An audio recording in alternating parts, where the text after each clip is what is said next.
Bleak House is a novel penned by the renowned English Victorian author Charles Dickens, originally published in the years 1852 to 1853.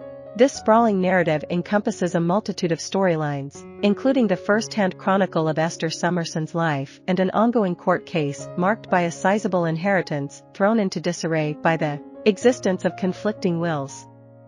Widely regarded as one of Dickens' most magnificent literary works, Bleak House has seen adaptations for the stage, radio, film, and television, most recently in 2005. The Court of Chancery, a unique facet of the British legal system, is tasked with handling extraordinary cases. In early 19th century London, this court has been ensnared by the protracted legal entanglement known as Jarndyce and Jarndyce. At the heart of this case lies a disputed inheritance with multiple competing wills and a plethora of potential heirs.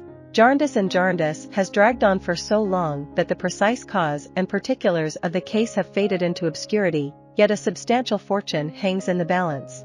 Sir Leicester Dedlock and his wife, Honoria Dedlock, reside at Chesney Wold. Lady Dedlock finds herself embroiled in the Jarndyce and Jarndyce proceedings, and during a meeting with the lawyer Mr. Tulkinghorn, she recognizes the handwriting on one of the wills, nearly succumbing to a fainting spell. Mr. Tulkinghorn traces the signature back to a recently deceased legal scribe named Nemo. The sole individual with any knowledge of this enigmatic figure is a young street sweeper named Joe. Esther Summerson recounts her childhood, marked by her upbringing under the stern Miss Barbary, who frequently disparaged Esther's deceased mother. Upon Miss Barbary's demise, Esther falls under the guardianship of a man named John Jarndyce, although she doesn't reside with him. Instead, he sends her to school, where she later becomes a teacher. When she reaches the age of approximately 20, Jarndyce summons her to his residence, Bleak House, where he has also taken charge of Richard Carstone and Ada Clare, both beneficiaries enmeshed in the complex Jarndyce and Jarndyce litigation. As Richard and Ada kindle their romance, Jarndyce insists that Richard must secure a profession before they can marry. Richard, however, flits between various vocations. During a brief foray into the field of medicine, he crosses paths with a doctor named Woodcourt, whom he introduces to Esther. Richard's quest for a stable career persists, despite Jarndyce's warnings against pinning his hopes on the outcome of the will dispute. Intriguingly, Lady Dedlock adopts a disguise to investigate Nemo. Joe leads her to Nemo's burial site, where Mr. Tulkinghorn, ever watchful, becomes suspicious of her and her hidden agenda. Esther's path crosses Lady Dedlock's when they meet at church and later at Chesney Wold. In due course, Lady Dedlock uncovers the shocking truth that Esther is her own daughter, conceived during her prior relationship with Captain Hawdon, the real name of Nemo, before she met Sir Leicester. It is revealed that Miss Barbary was Lady Dedlock's sister. Meanwhile, Esther falls ill with a disease contracted from Joe. Only after her recovery does she learn the truth about her relationship with Lady Dedlock. However, her mother cautions her that their connection must remain concealed. During this period, Richard fervently lobbies for the resolution of Jarndyce and Jarndyce to claim his inheritance. The protracted legal battle exacts a toll on his finances and health. In secret, he weds Ada, who later becomes pregnant. Esther, bearing facial scars from her illness, largely suppresses her affection for Woodcourt, who had been working as a ship's surgeon and recently survived a shipwreck. Tulkinghorn, aware of Lady Dedlock's secret, confronts her. Shortly after Tulkinghorn's murder by a gunshot, Lady Dedlock becomes a prime suspect.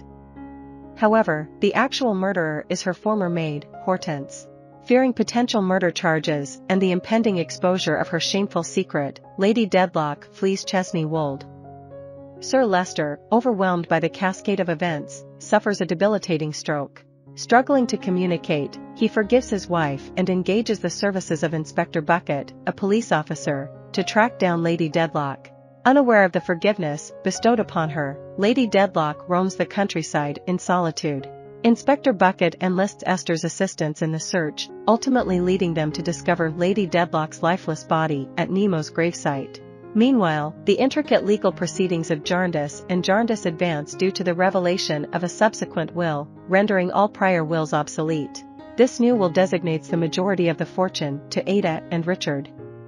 In the midst of these developments, Woodcourt confesses his love for Esther, despite her scars.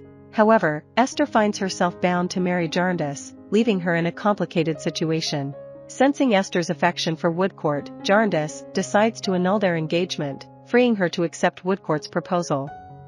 Esther and Woodcourt pay a visit to Chancery to meet with Richard.